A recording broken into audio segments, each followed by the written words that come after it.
Hello everyone and welcome to this here video. If you're not subscribed already, please consider doing so. Like and comment your favourite feature of this here Rover 75 or your 75 below.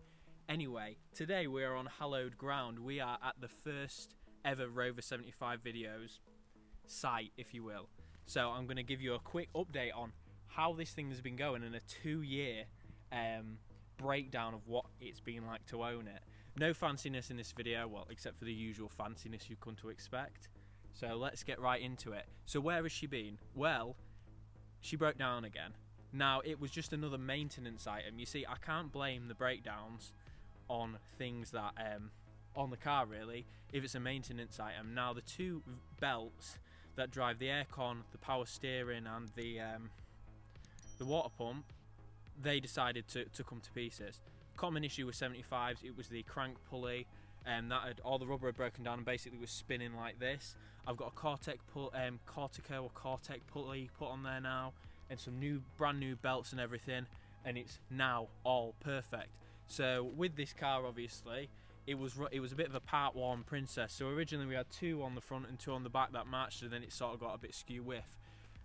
Turns out the wheel alignment was sort of like this, and I'll show you a picture here of exactly what that was like. It was an absolute nightmare. So the refinement just wasn't there, and that's not what you want on a car like this. And obviously with the issue with the Vitesse that I've explained, and thank you everyone for the support, by the way, I really appreciate it. Of course, with the issue with the Vitesse, I was going to get some tyres for that, and I've decided to swap them over to this. So obviously National did me a great service, and they apparently only had some Pirelli P0 Nero GTs in stock. So there we go, that's the tyres we're on now. Really rolling well, we've got our wheel alignment sorted, really good stuff. So that is where she's been, and I sort of gave up on it. If you look at these pictures and videos of how it was just sat there, and it was just literally a mess. It had sat there for a month, because sometimes when a car breaks down and stuff, you sort of sit there and you think to yourself, why am I even bothering at this point? But when I got back into it and I cleaned it up and stuff, and I did get a guy, first time ever I got a detailer, MPM Detailing, link in the description, shout out, brilliant guy. He cleaned her up again, and you sort of realise what you're missing.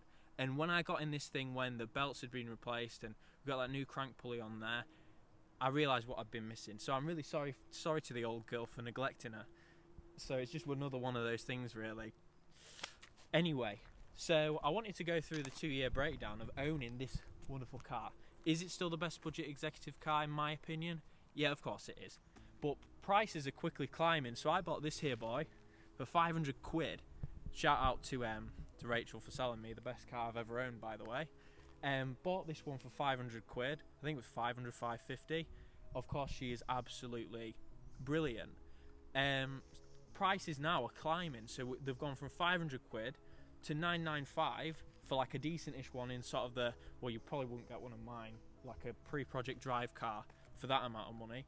But it's literally gone from 500 to 995 for a decent example, all the way up to 2,000 and above for a really good example. So these cars are on the rise. So they might not be the best budget executive car for long, but in my opinion, of course, the Rover 75 is the best car I've ever owned. So let's do a quick breakdown of all of the money this poor little boy has cost me, and you'll see sort of the cost of ownership of owning when I got it, it was a good example, and the previous owner had spent a lot of money on the right bits, but the owner before her had told her all these service items had been done. I sort of took that at face value, and of course it's my fault for taking it all at face value, and then things started to go wrong and I wondered why. So let's get into the costs and the reliability. So this car, believe it or not, is the best car I've ever owned, but it's also had the most breakdowns. However, I see those breakdowns as self-induced. So we'll go through all 3 of my epic breakdowns. So the first one was, of course, when I forgot about that centre plenum drain. If you haven't seen that video, link in the description for that, or a card on the screen. Forgot about that centre plenum drain. Washed out my ECU, my own fault. Lots of rainfall. She did, after a good clean, start straight back up and was absolutely perfect. Then the second breakdown was the wonderful Autobox Asda incident. So the automatic gearbox has an oil cooler on it, and basically one of the little bits that the hose is, one of the attachments had shot off when it was in Asda car park, conveniently after we'd got all the shopping, and then yeah, so we basically lost all of our automatic transmission fluid all over Asda car park. It was due a change anyway, so hey, so yeah, that's sort of a bit of a design flaw, but we can forgive that. So I'd say we're on one breakdown that's the car's fault, is a fault of its design, I guess. The third breakdown was the wonderful, I class this is sort of intertwined with the second breakdown, but I class it as another breakdown, is the spring on the front left hand side decided to break. Common issue on these diesel engine 75s, they didn't use the best springs on the front for the weight of the engine, so sometimes they snap. Get yourself some spring protectors as well. I'm going to be getting some and fitting them in another video. Then the latest breakdown, the one that I sort of got me feeling a bit out of love with it, because I wasn't having the best time at the time, was when the crank pulley decided to disintegrate. I think it was well on its way out. You got a little bit of squeaking, and when it starts squeaking you need to stop driving it. I continued driving it thinking I could outrun the squeaking, but unfortunately it then left me on the side of the road with the belts had literally wrapped around each other, and it's decided to start smoking. But obviously that's my fault again. So I'm really lucky that things haven't been as bad as they were supposed to be, well, from what I've been told, because this car is incredibly underrated and it's been given a bad name for no reason. This car has to have been the best. We'll do it like this. It's been the best worst car, the worst being the amount of times it's left me on the side of the road, and the best being just in general is the best. But all the times it's left me on the side of the road have been self-induced, so I can't really blame her for that. I blame her for one though. So there you go. A few common issues with this car and a few things I've experienced. The number one common issue I would say that you'd need to look out for is the plenum drains. Nobody wants to buy a new ECU, and the ECU is really stupidly placed. So make sure all three of those are all unblocked. One either side, one underneath near the brake servo, or right in the middle of the car. I had that happen to me and it wasn't very nice. Another issue that is quite common on these cars, the rear light seals. Make sure you change them. The yoga mat type work fine, unlike what a lot of people say. Another issue with this car is the rear number plate lights. So there's basically a board underneath here. The seal fails on here, and then water runs in. Then it shorts that out and takes out your tail lights. With your number plate lights, you don't want that to happen to you, especially when you're driving and stuff. So put a bit of extra seal underneath that. Undo it. It's 2 bolts under here, or 4 usually, but I've only got 2 because 2 of mine are broken off. And just make sure you add a bit of extra seal along the top. That'll usually stop that from happening. So the final issue, and this is specifically for the diesel models, for me it's been the crank pulley. Make sure if that hasn't been changed by 120,000 miles, you get it changed, or you will get stranded like I did. Make sure to go for a Corteco, or is it Cortico one? I'll put a correction on screen. Make sure you go for that and get your belts changed as well, especially if you've got 2 belts like mine had, one for the aircon and one for all the other ancillaries. You don't want to be left stranded, and having one of these on the side of the road doesn't look very good. So what have I done to this car? What things have I done to it to make it a bit more modern? So I've added these serpent wheels, 17 inches, because I'm a bit of a millennial or Gen Z or whatever. I like big wheels and I think it looks a bit more fancy. I've also added some xenon lights, as you can see here. I've added some xenon lights to it. And I've also added a radio twice. So my first radio was from Extrons.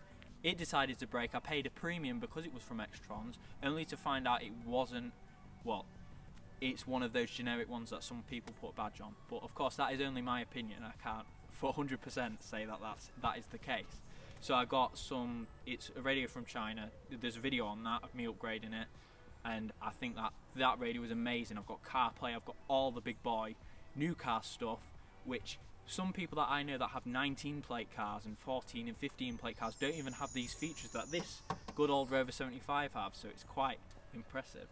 Another thing that I've added is a dash cam that originally came with my last radio, and obviously for extra security you need one. It's integrated into my radio, so and it has an SD card in it, so it records it, and then I can just take the SD card out and check it on there. Sort of like a normal dash cam, but it's like my link to my screen. It's sort of like a TV of things that have happened or near misses. So here are a few highlights of this car being a pre-project drive model. If you didn't know, in 2001 they decided to do some cost-cutting measures. There will be a pre-project drive versus project drive example video fairly soon, I hope. I just need another 75, so if you have one, let me know.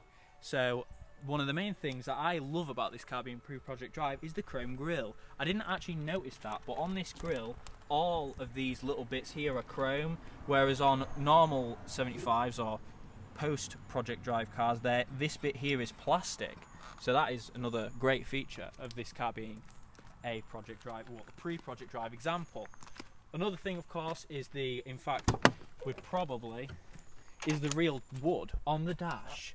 So it's metal backed, real wood, absolutely crazy. I'll include some shots of how nice that looks. Of course, people have noticed my steering wheel is a different colour. Not sure why that is, but I kind of like it. It's pretty cool. There is also some minor details, such as there's bolt covers on. I think it's somewhere near the seat. I can't really find that though because I'm a bit of an idiot. Also, another thing I really like is I used to like the newer style boot plinth, but I quite like this one because it's very proud, obviously saying Rover along the back and the separate badge. There's a few other examples of, you know, pre-project drive stuff. Oh, and there's another badging issue, because you know how much I like, because you know how much I like badges. We've got this. These badges were deleted post 2001, and I think they're probably one of the nicest parts of this car. In summary, yes, this car has been an absolute pleasure to own for these 2 years, and I wouldn't have had it any other way. I was originally going to go for a Cavalier or something like that, but my guilty pleasure has always been the 75, and I no longer feel guilty about it because it is truly a magnificent car, especially when you look after it.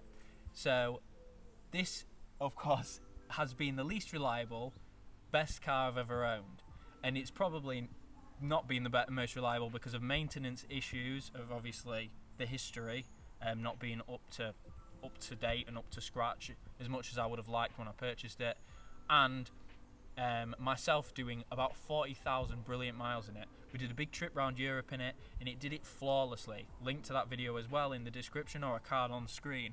So my future plans with this car is shout out MG Rover Custom Car Parts. I want a quad xenon upgrade and some angel eyes because I really like that. Another thing is I might get a bespoke dash done, so similar to like a new age Rolls Royce. I think that would be absolutely brilliant to get something really nice engraved into like a separate wooden dash. So anyway, yeah, it still stands. This is the best car I've ever owned. It's better than any other car I've ever owned, and I've owned a decent amount at this point. So thank you for watching, keep watching, and remember to subscribe and keep rovering.